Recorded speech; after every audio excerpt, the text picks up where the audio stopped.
Hello all, welcome back to my YouTube channel Satya Eworld. So in today's lecture we are going to see the mobile ad hoc networks. MANET stands for mobile ad hoc networks. So this is an infrastructureless network. So MANET is nothing but it is a collection of independent mobile nodes. So if you have independent mobile nodes which can communicate each other with respect to radio frequency and radio waves. So the mobile nodes that will be in the radio range of each other can directly communicate. Okay, so whereas if you have two intermediate nodes connected with each other, it can route their packets with respect to source to destination. So each node will be having a wireless interface to communicate with each other. So the networks are fully distributed. So we have lot of important advantages of using MANET. So why we go for this MANET is that to provide the information and services regardless with respect to any position, that is geographic position. So this MANET is nothing but it is a self-configuring infrastructureless network. Infrastructureless, without any certain infrastructure. Any number of nodes can enter the session and any number of nodes can leave the session, right? In case of a standard mobile IP, we need a certain fixed infrastructure with respect to home agent, foreign agent in the fixed network, and domain namespace routing. And these are not designed for mobility. When it is radio nodes, when it is moving with respect to air, so each and every time its location will be changed. So any number of nodes can enter, any number of nodes can leave. But in case of fixed networks, then routing, all process nodes, everything will be fixed. So sometimes this is called no infrastructure, that is infrastructureless network. So it can be used in remote areas, ad hoc meetings, disaster areas. And the cost can also be an argument against the infrastructure. Cost is uh, certain area where we go for the concept which provides routing. So no default routing available. Every node should be able to forward. So consider this is a node A, node B, and node C. All are communicating with respect to radio frequencies. So we go for the ad hoc routing protocols. So the ad hoc routing protocols, which we can say that we have two type of important three type of important routing protocols: flat routing protocols, hierarchical routing protocols, and GPS, that is geographic position assisted routing protocols. Among this we have to concentrate on mainly flat routing protocols. So flat routing protocols in sense proactive and reactive. So what do you mean by proactive protocol? So proactive in sense, it is important to maintain consistent um, flow and update up to date routing information. Everything have to be recorded for propagating proactively routed with respect to fixed intervals. That is proactive.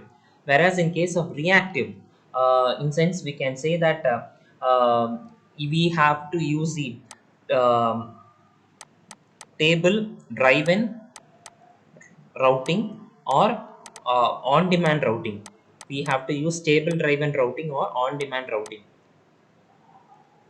routing. Okay, so here we have certain protocols which supports for proactive and reactive. Under proactive we have FSLS, which is fuzzy slighted link state, DSTV, which is destination sequence to distance vector routing, very important. FSR is fishy state routing, OLSR is optimized link state routing protocol, TBRF is topology broadcast based on reverse path forwarding protocol. So next comes under the reactive protocol. Reactive, which in sense AODV as an important reactive protocol, AODV and DSR. So AODV stands for ad hoc on-demand distance vector routing, and DSR stands for dynamic source routing.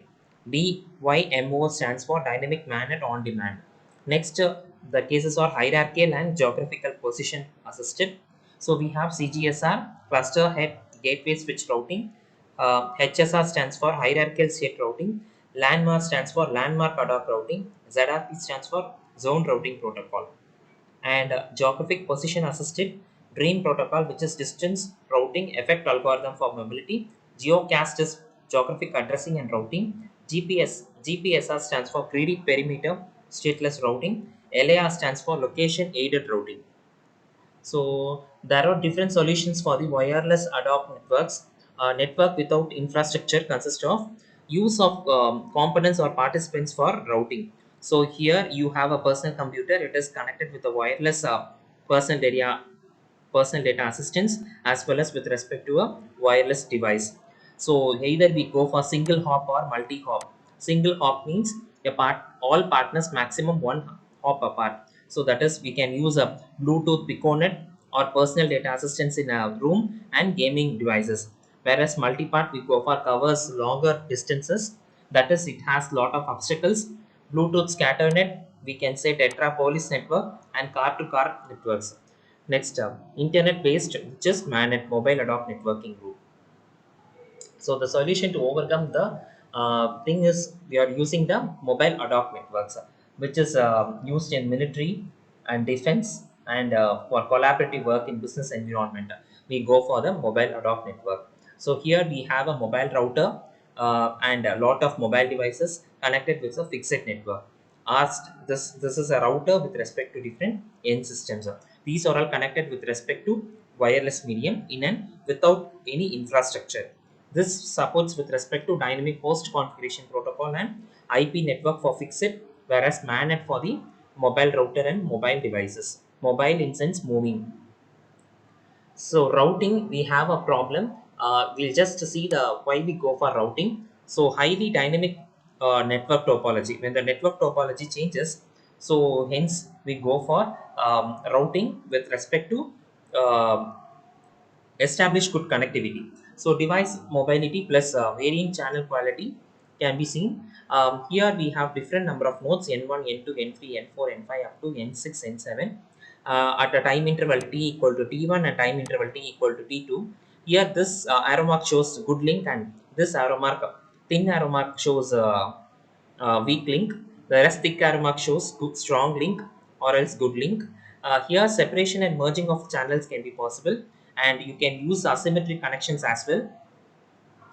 So traditional we have distance vector link state routing, right? So here periodically exchange of information takes place with all physical neighbors which contains information which can be reached at the distance and a selection of shortest path with several paths available, right, in the distance vector. Whereas in link state we can go for periodic notifications of always we have on-demand routing with respect to table driven.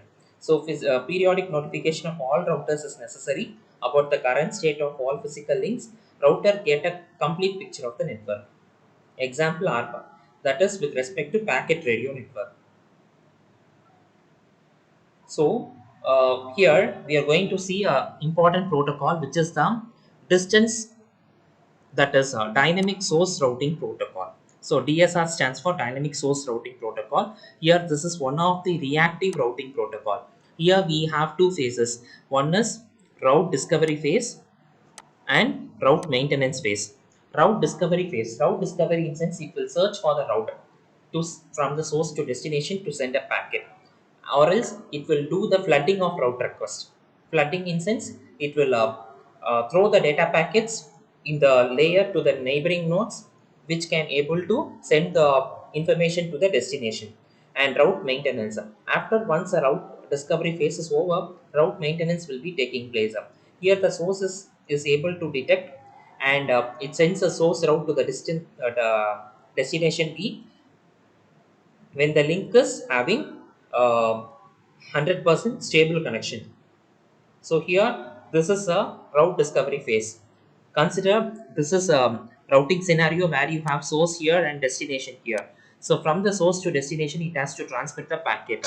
So A from the source it has a neighboring node Q, A, B, E, right?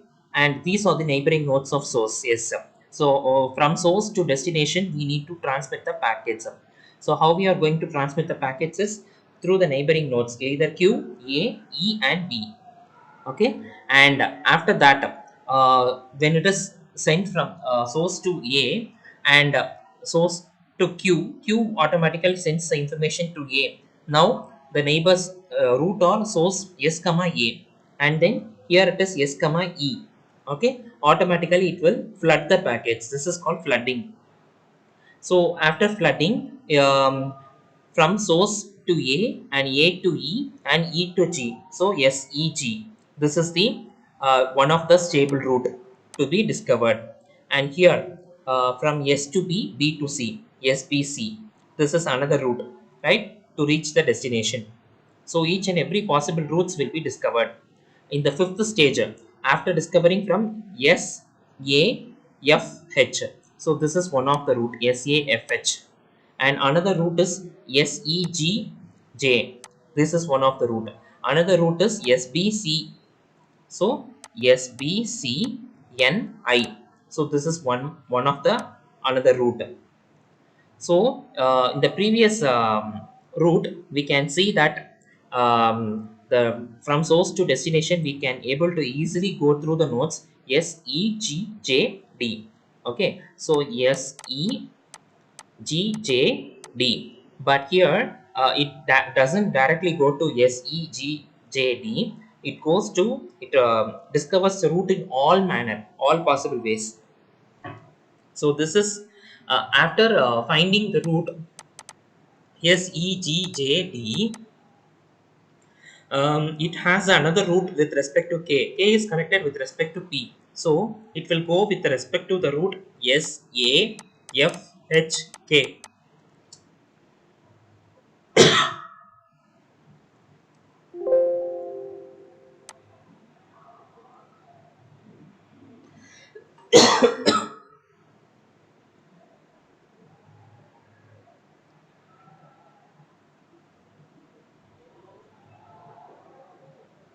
So the next route after this, the next route will be with respect to the,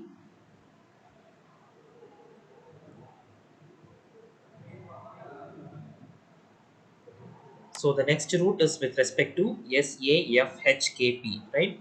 So after this, once a source has find the correct destination from source to destination, either from S, E, G, J, T, it now it found discovered the correct route. After that, it will respond, that is by sending RREP packets from destination to source SEGJD. Okay, so route discovery is over. So after the route discovery, it goes for data delivery. So the data delivery takes place from source to destination. So SEGJD, the data is transmitted, right? So after this, once the route discovery is over, second process is route maintenance. How the route is maintained. For example, from SEG, it is able to transmit through J when the link from G to J, link from G to J is failed, or the link is failed. When the link is failed, what happens? The data transmission from G to J doesn't take place. It waits for some times, and then it will able to establish a proper link to G to J by sending the RR, that is by sending the route request. When it is sending the route request, or when the J is ready to receive the data, it will able to receive the data, and the connection will be strongly established. Next, it will send the route request to the G to J, right? So when the receiving the route error message, S removes a broken link. S removes a broken link from its cache, and then it tries to store the another router in the cache and assumes initiates a new route discovery. After new route discovery is done, in the same way, E learns to route the D, right? And the same phenomenon takes place. So here, the route caching has its downside, that is, sales caches when severely hamper the network performance. So the strength of DSR is that route setup and maintenance only between the nodes who need to communicate.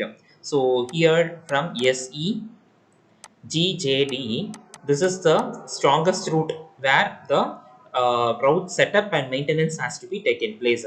The remaining nodes, when it is not connected or the link failure taken place, no problem. So only this route maintenance is required for the corresponding route SEGJD, right?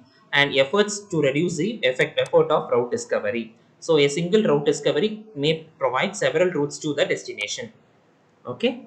So the weakness of DSR is that route requests tend to flood. So when we are sending from source to destination, we are flooding the data. So when we are flooding the data, what happened? The whole network is flooded, and any malicious node, any attacker node comes, it can easily able to take our data. So here the security comes a issue. So the risk of many collisions takes place since you have lot of route requests from many neighboring nodes, and the need for random delays can be done before setting the RREQ packets, route request packets, and route reply from the storm problem takes place when the links are not bidirectional. So for this, we go for location aided routing, which will reduce the number of useless control messages. So thank you for your patient listening. We'll see in the next lecture.